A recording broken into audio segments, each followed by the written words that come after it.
কি অবস্থা মুরব্বীরা, সবাই কেমন আছেন?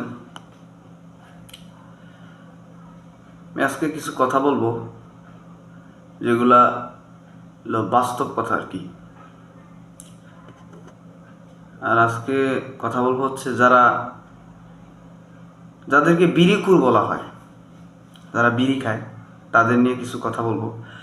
অনেক চিন্তা ভাবনা যাচাই বাছাই করে দেখলাম, যারা বিড়িখোর তারা বিড়ি ছাড়তে চায় না কেন? কারণ আছে।